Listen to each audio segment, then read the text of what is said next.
Hello and welcome to the Being an Engineer podcast. Today we have Brent Lavin, an award-winning MedTech executive with over 20 years of experience leading product innovation, commercialization, and growth strategy. From launching 20 plus medical devices to integrating multi-million-dollar acquisitions, Brent has built a career on translating deep clinical insights into global market success. His most recent role was Director of Strategic Growth at BD, Becton Dickinson, where he drove innovation across diverse disease states, helping teams not just build products, but shape the future of healthcare. Brent, thanks so much for being on the Being an Engineer podcast today. Yeah, it's my pleasure. Thanks so much for the invite. All right. So, Brent, you are an engineer by education, electrical, I believe. Yep. But these days, that's not really what you do. It hasn't been what you've done for some time. So maybe let's start with, why did you decide to become an engineer? And Yeah. then tell us all how you kind of transitioned roles from engineering into more of a marketing, business development type role. Yeah. So thanks for the question. I like to kind of remember this. I grew up in small town USA, back in Wisconsin, and I liked math and science, and I like making things. I liked innovation. I kind of had that hands-on nature.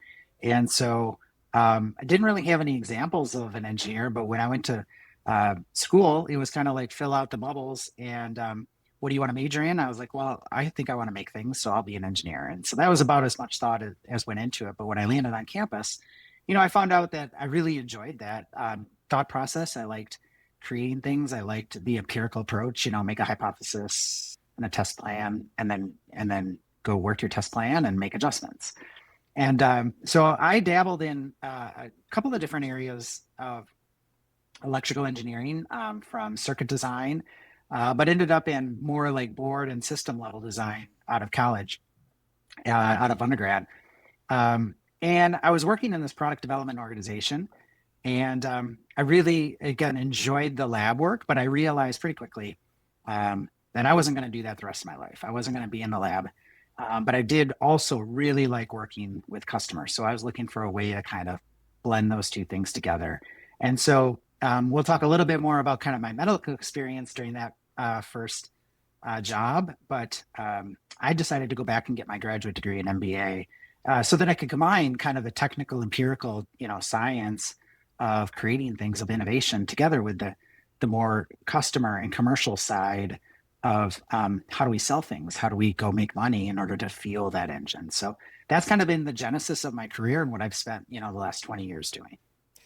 When you decided to go to school for engineering, did you ever think to yourself about the fact that I really like people? I like interacting with people and customers, and like engineering historically isn't really a people facing type role. And did you have any thoughts about any internal strife about going in that direction? No, not really. I mean, again, maybe I was just kind of naive, and I knew it was a good baseline education where I could kind of spin anything from there. I don't think I really intended to stay in engineering the rest of my life. I just wanted to use it as a baseline, a good undergraduate degree to get some experience. But I'll say one of the things that occurred while I was working in that first job, that really helped shape and form my opinion was we were the contract engineering company for a group of scientists. And they had a patent, and they wanted to create a blood culturing instrument, a medical instrumentation. And we were designing that product. And every time we came to them with some trade-off decisions and choices, it was fairly clear that they didn't quite understand how the customer was going to use the device. And so they said, well, do both. And it was, kind of famous, like instead of option A or option B, it was always do both. And we did. And unfortunately, towards the end of that program, the product just became unwieldy. So the verification and validation of that device was really hard. We eventually made it to market, but it was in that experience where I was like, I really like working with customers. I understand the trade-offs of the engineering team. How do I combine both of these things? And so, again, that's been a big part of my career, is being able to understand what is possible and having to make those trade-offs while also being commercially minded. And that customer really wasn't able to do that, and that was painful for us. So, that's what kind of birthed my idea of going then into, product management and strategy. Yeah, there is this really interesting role for people like you who understand business and people, but also understand the engineering, and you act as a bridge, right? That you can communicate across those two groups. I've worked with engineers who are just brilliant, but do not Yeah. know how to communicate with people. I've sat in design reviews and wanted to like reach through the phone and like shake these engineers and tell them our customer is not understanding what you're telling them. Like change the read the room, Yeah. take a different approach here. And that's kind of the role that you've played. You've launched, I don't know, over 20 medical devices, and you've Yeah. overseen multiple acquisitions. Thinking back across all those different experiences and like that bridge role that you played, was there one of them that like stood out as particularly meaningful or successful or educational for you? Yeah. So I like how you talk about it as a bridge. I've mentioned that it's a little bit of like the glue guy on a good sports team, that can play a lot of different positions. And so I take pride in kind of knowing, especially in the medical device world, the functional aspects of the various roles on the team so that I can speak their language and help them see the customer viewpoint. And I think that's what helped me be successful is that I come in and build that bridge. So one particular example I'll tell you was the first PMA type product that I was able to help launch in 2017, and our device was studied in a clinical trial where we actually failed our endpoint, and that was unfortunate. But we saw through together working with the team a way that not only could we get approval, but we could also include some commercially minded language within the instructions for use. And without getting into too much inside baseball, it just takes building bridges between the clinical folks, the regulatory people, the legal team, and R&D because it's going to lengthen their timeline. And so you got to build those bridges in order to get it accomplished. And we were able to do that and then successfully launch that in 2017. Awesome, amazing. I think it was on LinkedIn that you used this phrase, filtering through the noise to find the nuance. Yeah. What does that mean? Yeah, I think engineers just by nature, tend to be able to separate signal from noise. And I think we, unfortunately, sometimes are put too much attention on the noise, but I think we understand the signal to noise ratio and understanding what do we need to truly pay attention to and what's just below the radar. And so, I'll give another brief example about that where we had launched a product in 2011-ish, and it was kind of the full feature set. It was everything. It was the Cadillac, and it was great. And that was great for our hospital customers. But shortly after launch, we were not having very much success in the office-based lab and in the non-hospital site of service. And frankly, through that process of talking with people, we realized it was just too complicated. They had too many bells and whistles. And so we put together this proposal where we could really simplify the feature set and build a miniature version, so to speak, that would be targeted at those OBL clients. And we did that. But the part about seeing the nuance is through the product development process, the engineers on the team wanted to keep adding some complication and make it a little more sophisticated. And we needed to really stay firm on what the original concept and hypothesis was, which was 4 buttons, this many clicks. If we couldn't do it within, those parameters, then we just were going to leave the feature out. And so it's being able to see above that noise and say, this is what the customer truly wants and how we delight them. I interviewed Greg Mark, former CEO and founder of Mark Forged, a little while ago. Really cool. And when it first came out, revolutionary 3D printing technology that used carbon fiber. And he talked about something very similar. He talked about when they were developing their benchtop 3D printer, there were all these things the engineers wanted to do. they could do. And one of the pieces of feedback that the engineers kept coming to him and saying, hey, we need to do better on this, was the speed of this 3D printer. It wasn't turtle slow, but it wasn't the fastest 3D printer in the world either.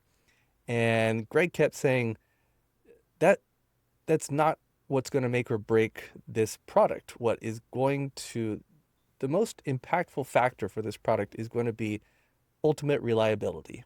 Even if it's a Mm. little slower, as long as it's robustly reliable, it's going to be a success. And so he said, engineers, we're not going to spend any of our dollars trying to make this faster. We're just going to make it super, super reliable. And that's what they did. And he was right. You know, he saw the nuance in that noise. I'm sure speed was one thing, and there were probably plenty of other ideas that were being pitched at him, but he was able to filter all that out and say, no, just make it super reliable. That's where we're going to spend our time and money. Yeah, and I think what's endlessly fascinating and why I love, this medtech healthcare space is because of the complexity of the decision-making process. And it's not just a single economic buyer or even a user buyer. So when you think about the various stakeholders, you have a surgeon or a practitioner, a physician that's going to choose the product, but it's then the facility's um, role to pay for the product, right? And it's supply chain's job to stock the product, and then you have a patient who actually receives the product, and that's a very complex system. And so you've got to be able to discern who and how they're making decisions in each one of those steps, so that you can focus on the critical few. Because again, I think just by nature as engineers, we want to build the fanciest thing that we can, and but that's not always what's going to win in the marketplace. Yeah. To what degree has consumer psychology or behavioral economics played a part in your role over the years? I mean, this medical device you talked about where it was had all the bells and whistles, right? It was the Ferrari, the Rolls Royce of medical devices, but it was too much. Yeah, The surgeons, the docs, they for whatever reason, it was too much that it wasn't accepted. And yeah, then you went back and stripped away some of the bells and whistles and just gave them like the kind of the core, I don't know, the Honda Civic, if you will. yeah, Um, and that's consumer psychology, right? To yeah. what extent have things like that impacted your career? Yeah, I think that's an excellent question, and something that we're still trying to figure out. But I would say that at the end of the day, while this would be listed as a B2B kind of industry, and it is, ultimately it's a B2C transaction with a physician who is ultimately putting their reputation on the line. And so that's the consumer behavior that I think wins out above everything is they are often more concerned in most cases with obviously patient safety, patient efficacy ahead of the feature set. And so it's a little bit opposite of, say, the consumer world. And so it's helpful that some of these other devices have come in, and people have gotten acclimated to some of the touch screens and things like that. But that's can sometimes be a false sense of security, because ultimately that surgeon is primarily concerned about safety, efficacy, and then efficiency. Because at the end of the day, a lot of these surgeons are moms, dads, um, coaching their soccer team, doing other things. And so if you can help them do their job more quickly, more reliably, and go on with the rest of their lives, that's the kind of psychology that you need to think about as you develop these products. Speaking of developing these products, the vast majority of people listening to this are engineers. They're in the trenches, right? Doing R&D work, design work, testing, assembly, prototyping, all these fun things that us engineers love. Sometimes we can lose track of why we're doing all of this. And I'm not talking about this from like a personal fulfillment standpoint. I'm talking about Yeah. it from a commercial standpoint. You are keenly aware of the link between engineering and commercialization. And, Yeah. and, and that is an understanding that I think not a lot of engineers really appreciate? Like we all, as engineers, we love to solve problems, right? We love to dig into CAD and Excel and thermo equations and fluid dynamics and CFM and FEA and all this stuff, and we can get lost in it sometimes. What what about taking our engineering work and seeing it move into an actual profitable device that makes business sense for our organization? What about that process do you think engineers miss so often? That's a really complicated question, and I'm gonna answer it, I think, through an anecdote, which Okay. is going to be a little bit related to this. I tell this story because I started at GE, and I had an opportunity to work in the MRI business in the early 2000s. And so, as you may be aware, MRI is historically a challenging modality for patients because of the constricted environment of the bore. So claustrophobia is a big deal. And I was an early 20 something kid, and I said, well, what's the big deal here? Why do we care about this? And the engineers at the time were focused on increasing the image quality year over year over year over year. A different company came along and said, we're going to pay it and we're going to optimize for claustrophobia. And they made a bigger bore. And the images were not as good. In fact, the images were worse. But they played on the consumer angle of it and the consumer comfort of it. And their feedback was the radiologist said, those images are good enough and we can make a diagnosis. And so that other company did some further research and they ended up launching that system and ended up creating a consumer brand around that and ended up taking a significant amount of market share. Now, I say that as an anecdote to just remind our audience that sometimes what can be engineering, from an engineering standpoint, a more sophisticated and better product may not win in the market because the consumer need is actually, I don't want to be scared when I'm inside of that bore. That's such an important insight. What a great anecdote and story. Thank you for sharing that. If you're an engineer listening to this, chances are you would like to remain gainfully employed. And the best way to do that is not to be the absolute best engineer in the organization. It's to be one of the people that helps your company succeed. That is the best way to maintain your role as a gainfully employed engineer.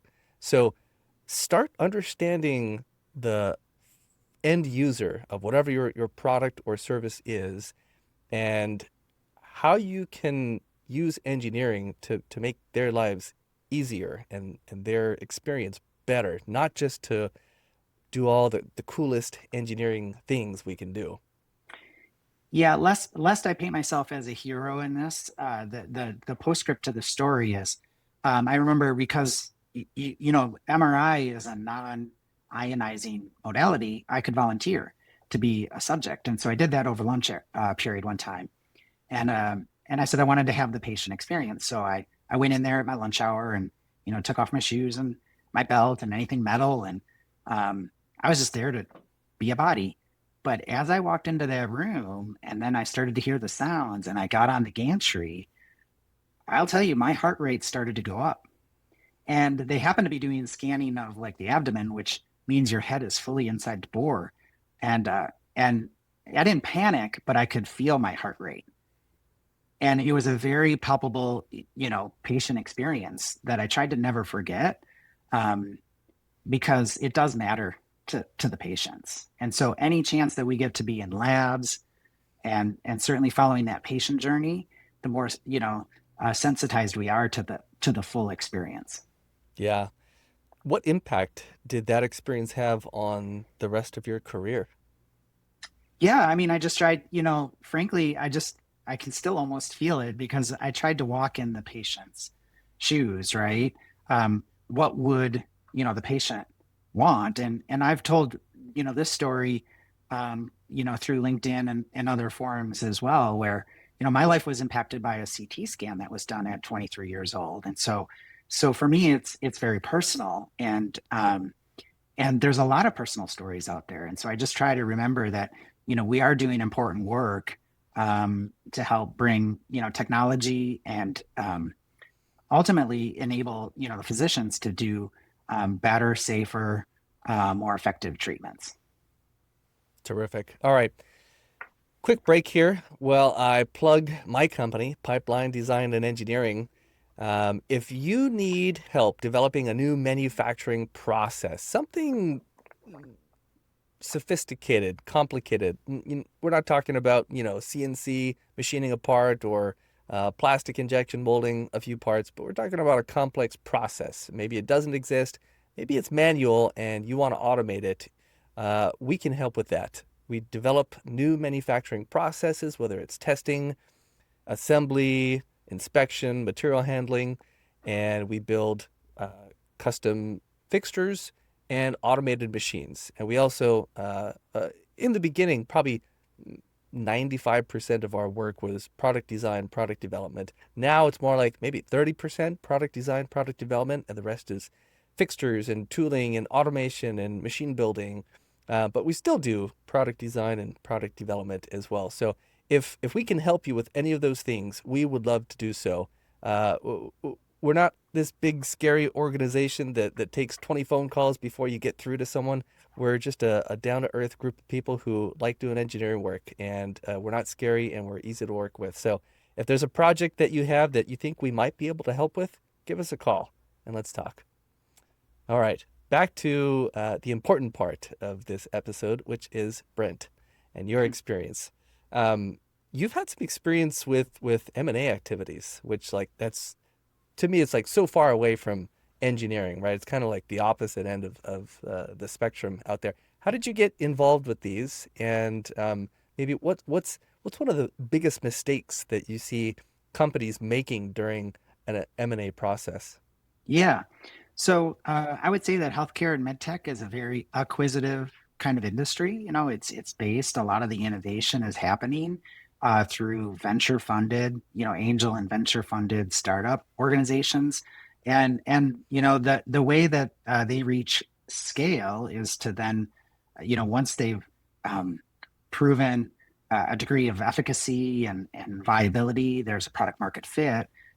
Their goal is to exit to a strategic company, a large strategic company. And the benefit for the strategic is they are getting a risk reduced outcome. And so, the product has typically been FDA approved. It's probably got some degree of sales. And then the strategic is going to utilize their channel and breadth of experience to take that more broadly to the market. So how did I become involved? I mean, so as I build portfolios and we try to remain, competitive in the marketplace, you've got to build more technologies and you've got to fill gaps in your portfolio, because part of the value proposition is to be able to complete a complete procedure with a physician, say, and offer more products. And so my role was primarily to evaluate potential acquisition targets and make recommendations. And then, we build out a business case of what that revenue stream could look like with our distribution. And then we go seek, approval to do that. Skipping to the question though, around, some of the challenges and pitfalls is, I would say it from two different angles. From the acquiring side, from the strategic side, and this is well, documented, kind of in the industry, is we tend to be, the strategic tends to be overly optimistic about some of the integration, I guess, challenges that will need to occur between quality systems or distribution, supply chain. We tend to be optimistic. We're just glass half full kind of people. I would say from the startup side, the biggest gap that I see is understanding what it takes to manufacture at scale. And so I've said this before: you can make one, you can make 100, you can make 1,000, you might be able to make 10,000, but can you make 100,000 and do that with the quality that's expected in the healthcare setting? And so scaling up that manufacturing process is pretty challenging. Yeah. Um, let's go back to product market fit just for a second here. Mhm. Do you have a process that you use for determining product market fit? And are there ways that organizations can do that, on a shoestring budget, or does it require, massive funding to go out there and really do it right? Yeah, um, that's a tough question to answer. Other than what I would say is um, not using your resources in order to determine product market fit is a very expensive problem.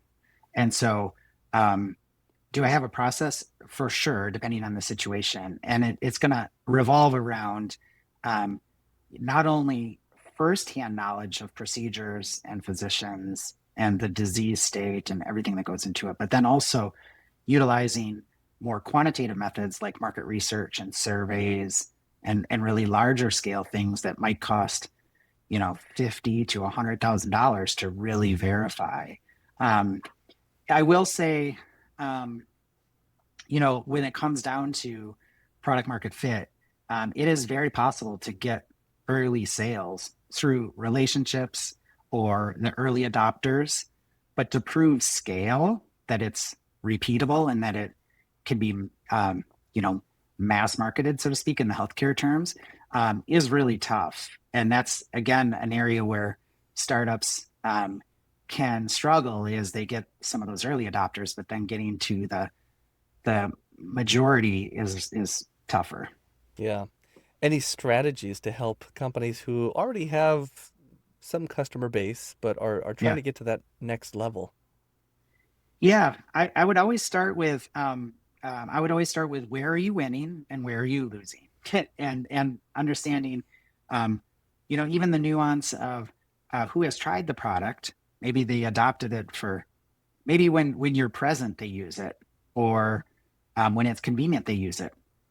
But when it's not convenient, when it's late at night, or you're not in the room, they're not using it. And why? What's that delta? Understanding why is that the case? So it's hard to generalize, but I would always go back to where are you winning, where are you losing, and then do a diagnosis on that before kind of moving forward with maybe a broader scale market research. Yeah, that's really smart, practical advice. What's going well? Keep doing more of that. What's not Yeah, going well? Stop doing those things. yeah, but also being able to track where have you pitched and not gotten the sale, right? And so we often track our wins where we're doing well, but have we tracked where we've lost and Yeah. and understanding that diagnosis? You talked about relationships being so important early on for a company. How have building relationships and networking impacted your career, and how can engineers do a better job of that, or should they even be spending their Yeah, time on that?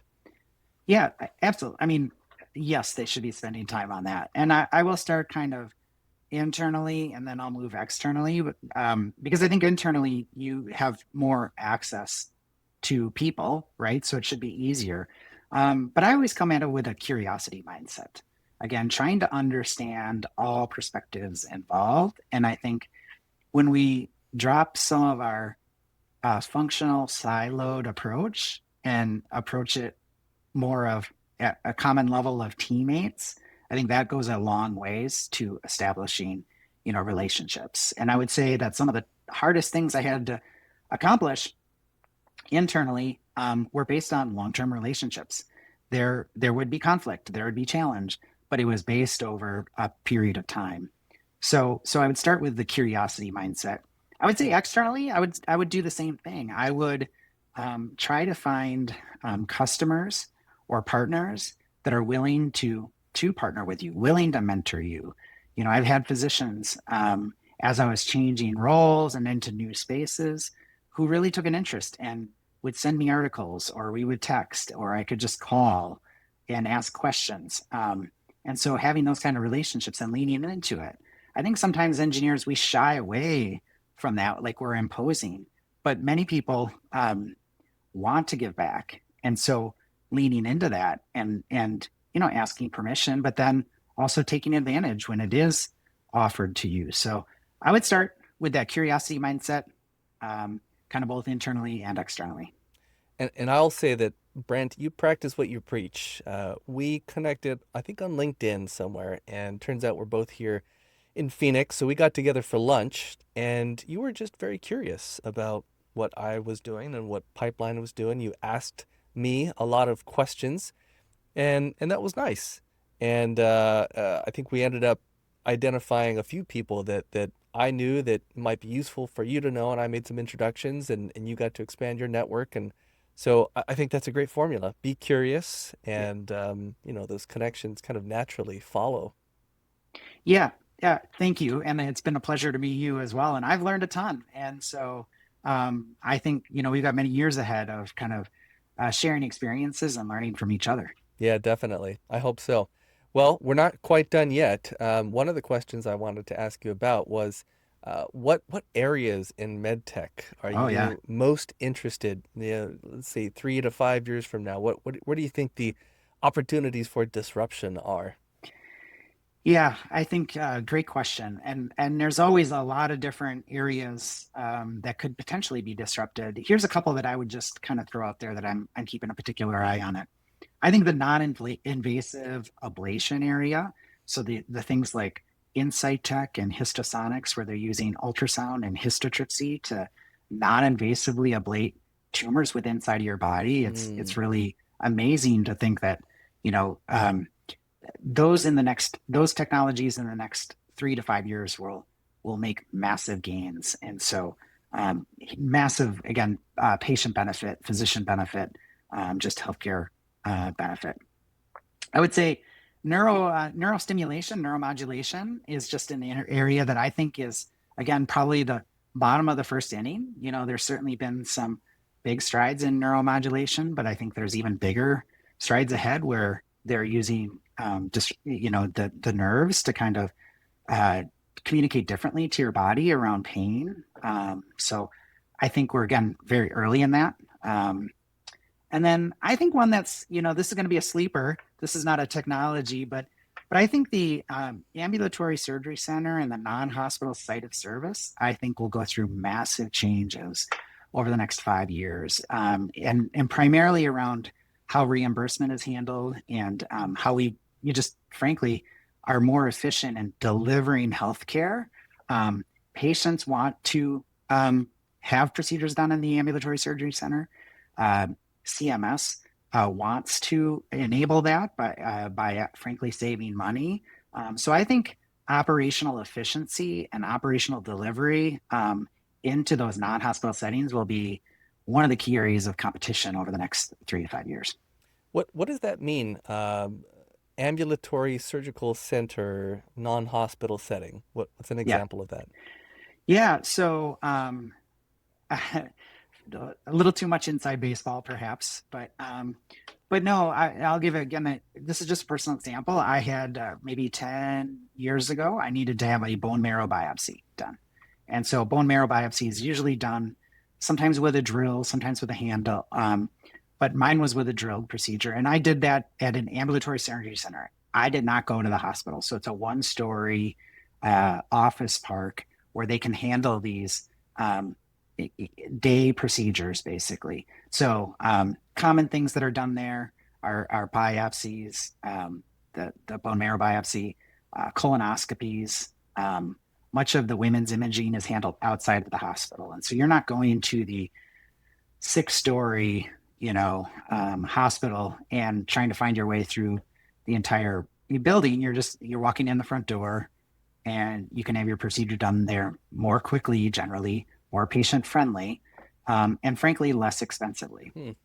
Is this kind of like a urgent care facility or distinct from urgent care? No, it would be distinct from urgent care. Okay, Yeah. interesting. Yeah, and presumably you're not paying the massive overhead associated with a full hospital if you're going to a smaller facility like this. Yeah, and they typically again will handle less acute types of procedures when the risk of complication gets to a certain level. CMS does not allow those to be done outside of the hospital, so they kind of require that they're done in the hospital, but that's for patient benefit. And so I just think that, not I think, we see all the data that says ambulatory surgery centers will become, more important. Orthopedics is another big area, knee replacements, as an example, that are done outside of the hospital so we can cut costs and, serve the patient better. Yeah, I had ACL repair surgery in April, Mm, and I did not go to a hospital. I went to there's a local orthopedics place here in the valley, and I went to their site, and I was kind of surprised that they had a surgery center there on site. I didn't have to go to a hospital, and it yeah, was kind of nice. yeah, exactly. Patients prefer it. Again, it's going to save the healthcare system money. But I think with the increase of those, we've got to become more efficient in how we supply and operationalize at those sites of service as well. Hmm. Well, back to engineering. For engineers listening to this right now, thinking, man, what Brent does sounds really cool. I would love Yeah. to steer my career in that direction. What are some things that they should be doing now? What are some skills that they should be building if they want to move into like product management, Yeah. kind of like that leadership bridge role that you've held all these years? Yeah. Well, thank you. And I feel fortunate to have kind of crossed that bridge, right? And some of it I would say was intentional, and some of it was right place, right time. But I think one of the things I did was, for me, it was right to go back and get my MBA. Um, and what I would take away from that are things like finance and negotiations, um, and some of the softer skills, leadership development within that framework. I don't know that you need to go get an MBA today. I think you can learn a lot of those things, but I would just encourage engineers to understand how to know and understand how a business functions from a P&L standpoint. Um, I would say kind of the same thing I said before is, stay curious. I was always asking why, and not in like the 4-year old annoying why, but why are we pursuing this strategy? Why are we making this product choice? Why are doctors telling me one thing when the literature tells me another thing? And just continuing to stay curious because I always wanted to know as I built out my strategy career, how do I think about this going forward based on the history that I learned? And then the last thing I would say is, depending on your organization, ask for the opportunity to do that type of work. Ask for the opportunity to, in my case, go see cases. Ask for the opportunity to maybe put together a business case. Say, I have this idea and I want to put together a business case. I'm not saying you have to say yes, but give me the feedback on it. And so, again, generally, organizations want to reward that initiative, and that's the way you're going to learn.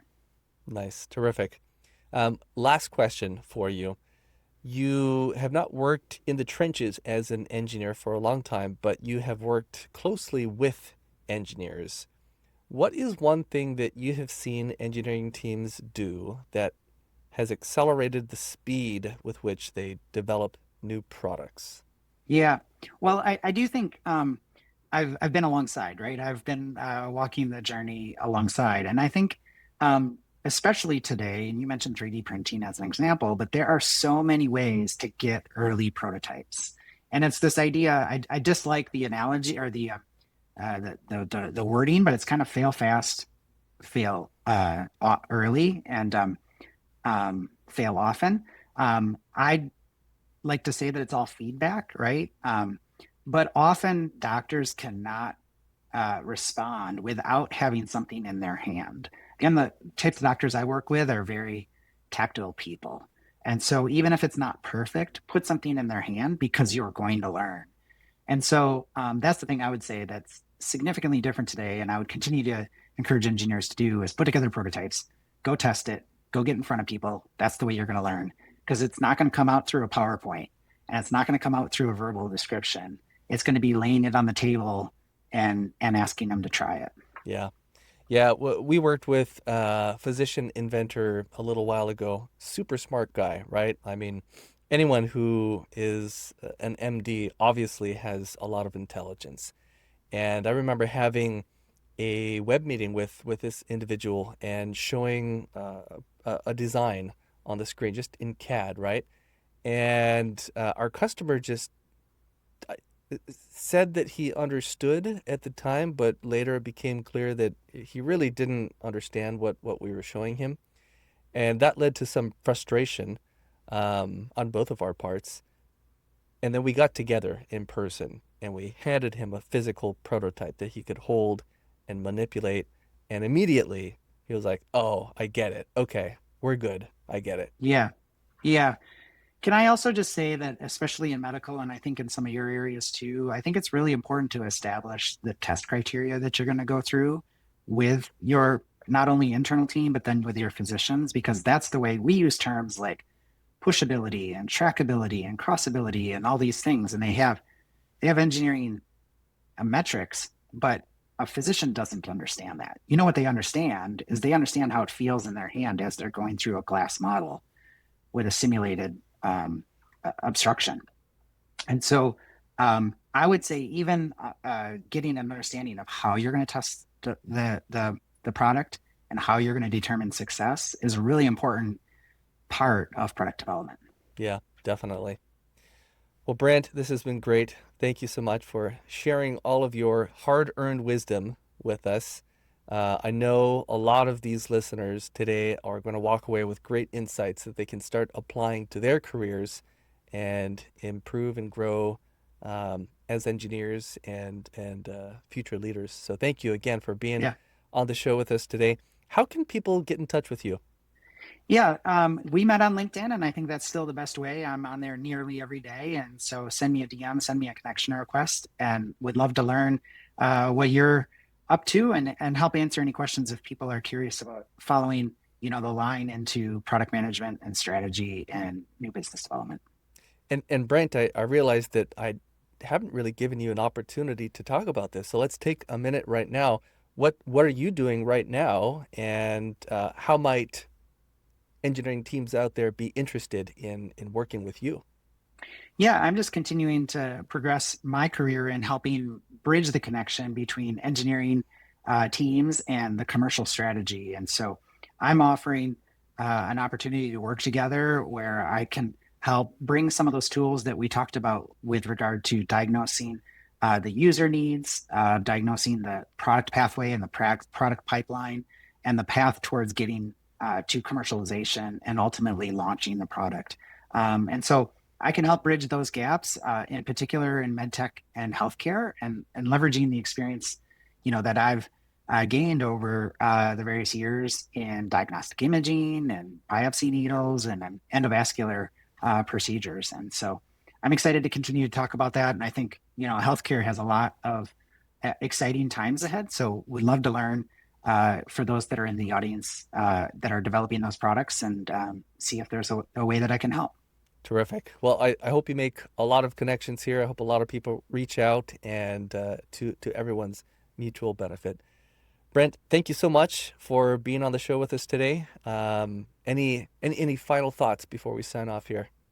No, Aaron, I just appreciate what you're doing and helping engineers, to understand that there's more career opportunities out there. And, I think, again, as a thought process and as a discipline, I think engineers bring a lot to the table. And I think I'm looking forward to continuing to follow the success of Pipeline as you continue to build your business. Terrific, Brent. Thank you so much. I'm Aaron Moncur, founder of Pipeline Design and Engineering. If you liked what you heard today, please share the episode. To learn how your team can leverage our team's expertise developing advanced manufacturing processes, automated machines, and custom fixtures, complemented with product design and R&D services, visit us at teampipeline.us. To join a vibrant community of engineers online, visit thewave.engineer. Thank you for listening.